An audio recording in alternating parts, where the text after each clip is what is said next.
అన్నారు అధ్యక్ష బాలే సారు. ఆహా నాకు తెలియక అడుగుతా, ఓటర్ అంటే గంత చులకన అధ్యక్ష? చెప్పండి అధ్యక్ష, అంత చిన్న చూపా?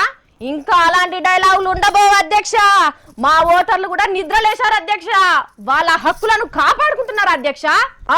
బాలయ్య సార్ డైలాగు నుంచి అటు ఇటుగా మార్చి చెప్పొచ్చేటట్టు కొడుతున్నది గోవా రాష్ట్రం పబ్లిక్ వ్యవహారం చూస్తుంటే. నువ్వు భయపెడితే భయపడడానికి లీడర్ అనుకున్నావు అబే, ఓటర్ని అని అంటున్నారు గోవా రాష్ట్రం పబ్లిక్.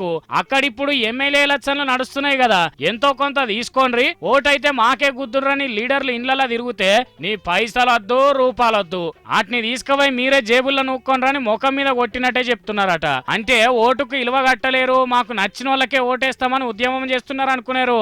మేము అడిగింది ఇస్తేనే ఓటేస్తామని విప్లవం లేవదీసిండ్రట. ఓటుకొకటి కాకపోయినా ఇంటికో టీవీ లేకుంటే ఫ్రిడ్జ్ ఇచ్చిన వాళ్ళకే ఓటేస్తామంటున్నారట గోవా పబ్లిక్.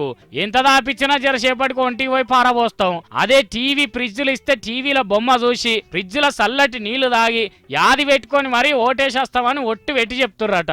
అబ్బరకొండే చూసిండ్రా ఎంత తెలివికొస్తున్నారో మన దేశం ఓటర్లు.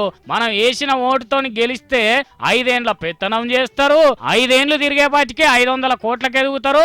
అసోంటిది మనకు ఉత్త 500 వెయ్యిస్తే అస్సలు తీసుకోవద్దని ఒక్క మాటకు వస్తున్నారట అక్కడి పబ్లిక్ అంతా.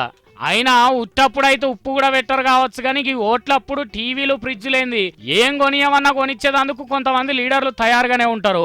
మోడీ సార్ దయ వల్ల 2000 నోట్లు వచ్చినాయి కాబట్టి లక్షల రూపాయలను కూడా జేబులలో పెట్టుకొని పోవచ్చు, గడప గడపకు తిరిగి పంచి పెట్టొచ్చు. గాని ఈ టీవీలు ఫ్రిడ్జ్లు అంటే ఎట్లా వంచాలరా నాయన అని తలకాయలు పట్టుకుంటున్నారట గోవాలో పోటీ చేసే లీడర్లు. మరి వాళ్ళు ఏం తిప్పల పడతారో ఏందో గాని ఆయనతో టీవీలు ఫ్రిడ్జ్లు వంచి పెట్టిన మనిషి ఈసారి గెలిస్తానా ఇంకెన్ని కోట్లు మెక్కేదందుకు ప్లాన్లు వేస్తాడో.